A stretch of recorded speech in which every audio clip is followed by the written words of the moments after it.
पिछले 70 सालों से भारत में मजदूरों के लिए कानून किसी भूल भुलैया से कम नहीं थे। 29 केंद्रीय कानून, राज्यों के सैकड़ों बदलाव और कागजी कार्यवाही का इतना बड़ा बोझ कि छोटे व्यापारी वकील बनकर रह गए थे। लेकिन 2025 में इस भूल भुलैया को तोड़ा जा रहा है। सरकार इसे बड़ा सुधार कह रही है, एक ऐसा कदम जो भारत को $5 ट्रिलियन की अर्थव्यवस्था बनाएगा। लेकिन मजदूर यूनियन इसे अधिकारों की कटौती कह रहे हैं। आज हम 2025 के इस लेबर बदलाव की जांच कर रहे हैं। तो सवाल यह है कि क्या यह आर्थिक विकास है या पुराने सुरक्षा चक्र का अंत, और यह अब ही क्यों हो रहा है। कानून की नीयत सिर्फ एक बात पर टिकी है, व्यापार करने में आसानी।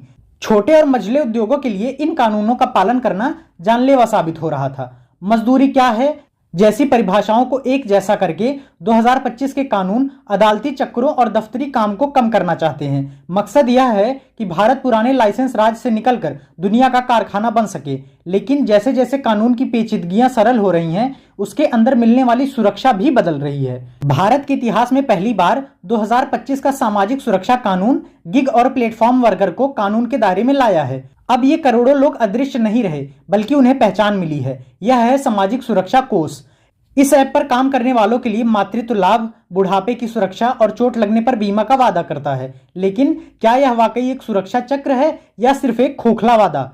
जानकार एक बड़ी समस्या की ओर इशारा करते हैं। 2025 का मसौदा इन वर्कर्स को सिर्फ पार्टनर मानता है, कर्मचारी नहीं। इसका मतलब है कि उन्हें फंड तो मिलेगा, लेकिन उन्हें न्यूनतम वेतन मिलेगा, काम के तय घंटे या ओवरटाइम का अधिकार नहीं मिलेगा। ये अधिकार अभी भी सिर्फ पुराने कर्मचारियों के पास है।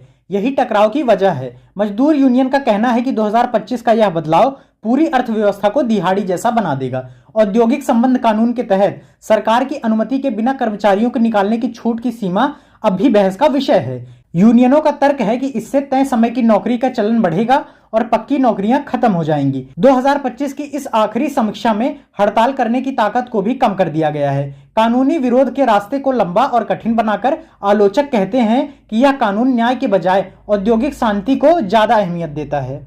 तो 2025 में लेबर कोड्स में हुए इस बदलाव को आप कैसे देखते हैं, ये कमेंट बॉक्स में हमें बताएं। ये चैनल आपका है, आप इस चैनल को सपोर्ट करें। Thank you and stay tuned.